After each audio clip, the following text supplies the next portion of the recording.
বঙ্গের সাগরে ফের সাইক্লোনিক ঘূর্ণি আর যার প্রভাবে রয়েছে একাধিক জায়গায় ঝড় বৃষ্টি। যদি এখান থেকে ঘূর্ণিঝড় তৈরি হয় তাহলে এই ঘূর্ণিঝড় না হবে ঘূর্ণিঝড় অর্ণব, যে নামটি দিয়েছে বাংলাদেশ। এই মাসের 23 থেকে 24 তারিখের মধ্যেই আমাদের কিন্তু বঙ্গোপসাগরে একটা সাইক্লোনিক ঘূর্ণি বাসা বাঁধবে এবং এইদিকে কিন্তু তাপমাত্রা হু করে বাড়ছে এবং এই হু করে তাপমাত্রা বাড়ার সঙ্গে সঙ্গে কিন্তু বাংলাতে ফের রয়েছে ঝড় বৃষ্টিপাতের আশঙ্কা। প্রিয় দর্শক, আমরা এইভাবে দেখে নেব আগামী 10 থেকে 12টা দিন আমাদের বাংলার ওয়েদার কেমন থাকবে, কোথায় কোথায় হতে পারে আবারও ঝড় বৃষ্টি, কোন জায়গায় হতে পারে হালকা থেকে মাঝারি বৃষ্টি। তার সঙ্গে আমরা দেখে নেব কবে থেকে তাপমাত্রা প্রায় 36 থেকে 37 ডিগ্রি ঘরে চলে যাবে। তো সবকিছু বিস্তারিত জানতে হলে অবশ্যই স্কিপ করবেন না, স্কিপ না করে আপডেটটি শেষ পর্যন্ত দেখুন। বর্তমানে এই আপডেটটি আপনি কোন জায়গা থেকে দেখছেন অবশ্যই সেই জায়গাটির নাম আমাদের কমেন্ট বক্সে জানাবেন এবং এই ধরনের আপডেট সবার আগে দেখার জন্য অবশ্যই চ্যানেলটিকে কিন্তু সাবস্ক্রাইব করে দেবেন। তো আসুন এই মুহূর্তে আমরা দেখে নেব আমাদের বঙ্গের ওয়েদার কেমন রয়েছে। মেঘমল অপশানে আসলে দেখতে পাচ্ছি 14 তারিখ কিন্তু সকাল থেকে যদি আমরা সারাদিন দেখি তাহলে এদিকে কলকাতা সহ হুগলি, চুঁচুড়া, বনগাঁ, বসিরহাট, তার সঙ্গে পাঁশকুড়া, হলদিয়া, চন্দ্রকোনা, খড়গপুর এই সব জায়গাতে কিন্তু মেঘাচ্ছন্ন আকাশ থাকবে। বৃষ্টিপাত হবে কিনা সেটা কিন্তু আমরা বৃষ্টিবজ্র মোডে এসে আপনাদেরকে জানিয়ে দেবো। এর পাশাপাশি যশোর, নড়াইল, মাদারীপুর, চাঁদপুর, কুমিল্লা, লক্ষ্মীপুর, ফেনী, দৌলতখান, বরিশাল, ফিরোজপুর, মোংলা, শ্যামনগর, বরগুনা, দশমিনা এখানেও কিন্তু মেঘলা আকাশ থাকবে 14 তারিখ সারাটা দিন। তার সঙ্গে সঙ্গে 15 তারিখ যদি আমরা দেখি তাহলে 15 তারিখও মেঘলা আকাশ থাকতে পারে আমাদের কলকাতা সহ খড়গপুর, হলদিয়া, তার সঙ্গে বাংলাদেশের খুলনা, বরিশাল, কুমিল্লা এইসব জায়গাতে। এরপর আগামী 16 তারিখ, 17, 18, 19 তারিখের মধ্যে আর মেঘাচ্ছন্ন আকাশ কিন্তু খুব একটা থাকবে না, আকাশ কিন্তু পুরোপুরি পরিষ্কার থাকবে। এরপর 25 তারিখ, 26 তারিখের পর ফের আবার একটু মেঘাচ্ছন্ন আকাশ থাকতে পারে, কিন্তু সব জায়গাতে না। তো আসুন দেখে নিই বৃষ্টিপাত কোন কোন জায়গাতে রয়েছে। তারপর আমরা দেখে নেব বঙ্গোপসাগরে যে সাইক্লোনিক ঘূর্ণি তৈরি হবে তার প্রভাবে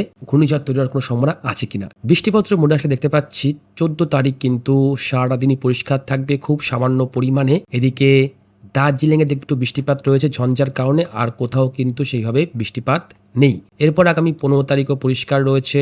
এরপর আগামী 16 তারিখ, 17 তারিখ শুধুমাত্র পাহাড়ি এলাকাতে একটু বৃষ্টিপাত হবে। এরপর আগামী 18 তারিখ, 19 তারিখ, 20 তারিখ, 21, 22, 23, 24, 25 তারিখের দিকে কিন্তু এই যে ছোট ছোট ঘূর্ণাবর্ত কারণে না বাংলাদেশের চট্টগ্রাম বিভাগে একটু বৃষ্টিপাত হলেও হতে পারে, খুব সামান্য পরিমাণে। দেখুন এই যে কক্সবাজার, বান্দরবন, কুতুবুদ্দিয়া, লামা, চট্টগ্রাম এখানে কিন্তু খুব হালকা পাতলা কিন্তু বৃষ্টিপাত হতে পারে, খুব হালকা পাতলা বৃষ্টিপাত হবে। এরপর আগামী 25 তারিখের দিকেও কিন্তু বাংলাদেশের একাধিক জায়গায় বৃষ্টিপাত হয়েছে। দেখুন এই বৃষ্টিপাতটা কেন হয় বলুন তো, এই যে বঙ্গোপসাগর থেকে জলীয় বাষ্প প্রবেশ করছে এবং এই যে কিছুটা উত্তর হাওয়া কিন্তু আসছে এবং এই যে পাক খাচ্ছে না, এই পাকে পাকে কিন্তু একটা নিম্নচাপের মতো সৃষ্টি হবে, খুব একটা ভারী বৃষ্টিপাত নেই।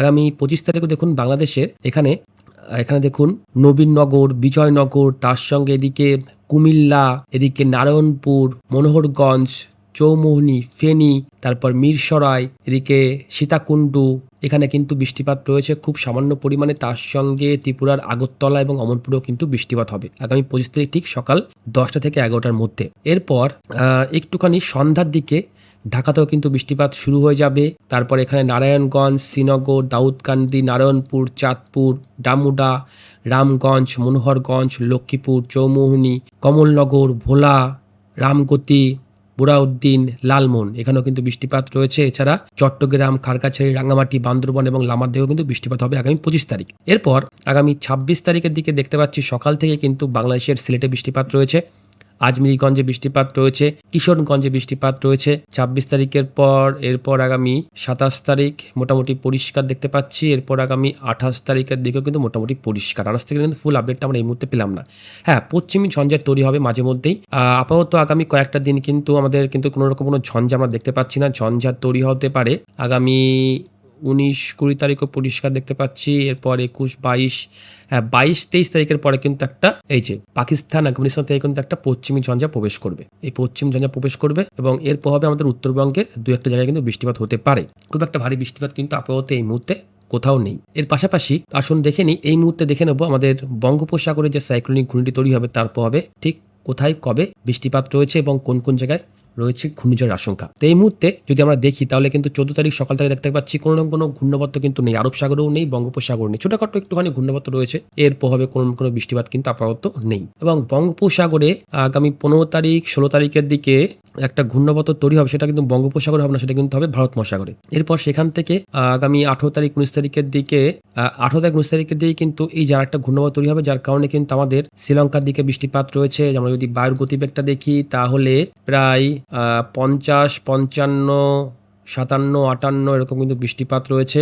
এইদিকে বৃষ্টিপাত যদি দেখি তাহলে কিন্তু বৃষ্টিপাত রয়েছে আমাদের কিন্তু দক্ষিণ ভারতের একাধিক জায়গাতেই বৃষ্টিপাত রয়েছে। দেখা যাচ্ছে আপনাদের দেখায়, অবশ্যই একটু ধৈর্য সহকারে দেখুন। এই দেখুন মাদুরাই, তারপরে কোরকুদি, তারপরে এখানে টুটুকুডি, তিরুচিপুল্লি, নাগপত্তিনাম, তারপরে এখানে শঙ্করপুরাম, চেন্নাই, কোংনি, মুন্নোর, তারপর তিরুবনন্তপুরম, এইখানটায় কিন্তু বেশ ভালো বৃষ্টিপাত রয়েছে আগামী 21 তারিখ। আপাতত ঘূর্ণিঝড় তৈরি হচ্ছে না, কিন্তু বৃষ্টিপাত কিন্তু রয়েছে। এরপর আগামী 23 তারিখ 24 তারিখের দিকে এই ঘূর্ণাবর্তটি কিন্তু আস্তে আস্তে আবার একটু বাঁক নিয়ে চলে আসলো, কিন্তু বলাই যায় যে মধ্য বঙ্গোপসাগরে চলে আসবে। তারপর আস্তে আস্তে কিন্তু এই যে ঘূর্ণাবর্ত সেটা কিন্তু আস্তে আস্তে সমুদ্রের মধ্যেই মিলন হয়ে যাবে। তো আপাতত কিন্তু খুব একটা ভারী বৃষ্টিপাত আমরা দেখতে পারলাম না। আবহাওয়ার যখন তখন পরিবর্তন ঘটতেই পারে, আমরা অবশ্যই এদিকে চোখ রাখবো। এদিকে এবার আপনাদের জানাবো কবে থেকে তাপমাত্রা হু করে বাড়বে।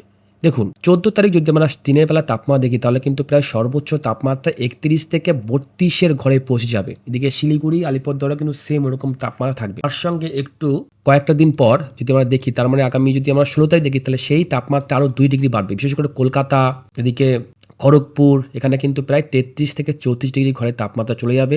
পুরুলিয়া, বাঁকুড়া থাকবে 32, বর্ধমান থাকবে 32, হলদিয়া থাকবে সেম 32, এদিকে মালদা 30 থাকবে, উত্তর দিনাজপুর, দক্ষিণ দিনাজপুর থাকবে 30-এর মধ্যে, আলিপুরদুয়ার, কোচবিহার থাকবে 30 ডিগ্রির মধ্যে, গ্যাংটক থাকবে 17, গ্যাংটক থাকবে 17, দার্জিলিং থাকবে 21। এছাড়া বাংলাদেশের তাপমাত্রা কিন্তু প্রায় 31-32-এর ঘরে চলে যাবে। তো অবশ্যই তাপমাত্রা বাড়বে। এরপর আগামী 21 তারিখ 22 তারিখের পরে সেই তাপমাত্রা দেখুন বেড়ে কি হলো, প্রায় কিন্তু 35 থেকে 36 ডিগ্রি ঘরে চলে যাবে। তার মানে হু করে কিন্তু তাপমাত্রা বাড়বে, এবং এই তাপমাত্রা বাড়ার সঙ্গে সঙ্গে কিন্তু আমাদের উত্তরে হাওয়ার দাপটটা পুরোপুরি শেষ হয়ে যাবে, এবং তার সঙ্গে কিন্তু আমাদের বঙ্গোপসাগর থেকে দেখুন এই জলীয় বাষ্প আমাদের কিন্তু বঙ্গে প্রবেশ করবে। আর এই জলীয় বাষ্প প্রবেশ করার মানে হলো ঘন ঘন বৃষ্টিপাত কিন্তু এবার আপনারা দেখতে পারবেন, এবং তার সঙ্গে কিন্তু গরমও বাড়বে আমাদের এই বঙ্গেতে। তো এই মুহূর্তে এই ছিল আবার আপডেট। যদি আপডেটটা আপনার কাজে লাগে তাহলে অবশ্যই ভিডিওতে একটা লাইক করে এই চ্যানেলটিকে সাবস্ক্রাইব করে রাখবেন পরবর্তী আপডেট সবার আগে দেখার জন্য। ভালো থাকবেন।